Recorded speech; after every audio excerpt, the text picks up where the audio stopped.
嗨，大家好，我是 Joyce。那在上一个视频中呢，我跟大家分享了关于 Title 第7的信息。那接下来的分享将为大家详细的讲解买房的流程，以及买房前和后需要缴纳的各项费用。那在马来西亚呢，当你计划买房的时候，可以考虑的大致分为3类。那第一类就是二手房，我们说的 sub-sales property。那第二类呢，就是发展商的现房，又或者是发展商的期房 new project 就是我们说的这个新项目啊。那大家都应该知道吧？二手房就是直接从现有的业主手中购买的房产。那这些房产也有可能是经过多次的转手的啦。那如果是期房的话，就是 new project， 就是发展商正在建设中的项目，这个呢就是全新的新项目啦。那我们就先说一下二手房，也就是 sub-sales property 的这个购买流程。那第一步就是选房与支付这一个定金。当你通过中介选中了一间房产之后呢，买方就需要向房产公司支付房价的3%作为定金。同时，买方与卖方需要签署初步的买房协议这一个协议就叫做 Letter of Offer， 又或者 Letter of Confirmation for Sale。那来到第二步的话呢，就是申请贷款。这个房屋贷款，那买方呢就要向银行申请这个房屋贷款，并且需要在14至21个工作天内获得批准。如果是全款购买，就是现金购买的话呢，就可以跳过这个步骤啦。OK。第3，签署买卖合同，就是你的这个贷款获批之后呢，就可以开始签署这个买卖合同 （Sales and Purchase Agreement），简写呢就是 SPA。那买方和卖方呢就要分别雇佣律师，又或者双方都可以雇佣同一名律师，也是一样，在14至21个工作天内签署买卖合同。那签署合同的同时呢，买方就需要支付房价的7%了。OK， 来到第4个步骤，就是办理房产转让手续。那律师就会将买卖合同提交政府相关部门加盖这个印花，并由估价师审查，办理房屋地契转让及其他的手续。那这些手续呢，一定是由这个律师代办的那整个过程需要大概3到6个月，也要看不同的情况而定OK， 来到第5个步骤，就是支付这个余款并完成这个交易了。那律师就会通知你所有的文件已处理完毕，并获得批准后呢，买方需要支付剩余的90%的这一个房款了。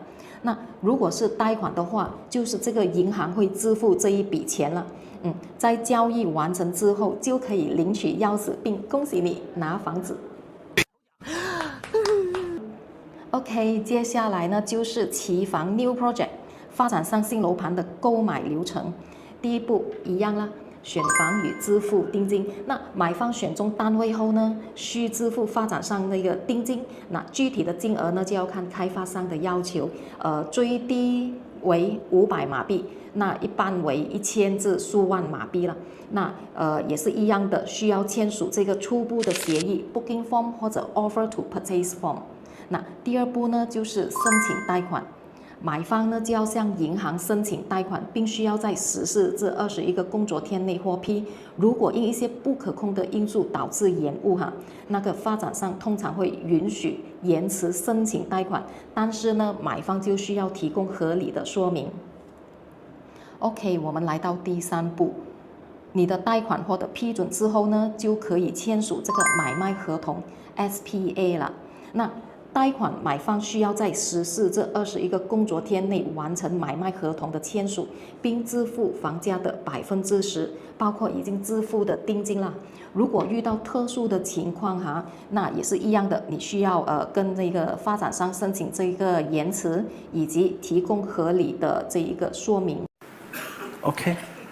OK，第4步就是分阶段付款了，因为这个是新项目嘛，还在建设中，所以发展商会根据工程的进度分阶段收取剩余的90%的房价。那在马来西亚购买期房 New Project 是受到政府的严格监控的。那买方根据工程进度分期付款，从而最大程度的保障这个买家的权益。直到房屋建成后呢，发展商就会通知买家领取这一个房子。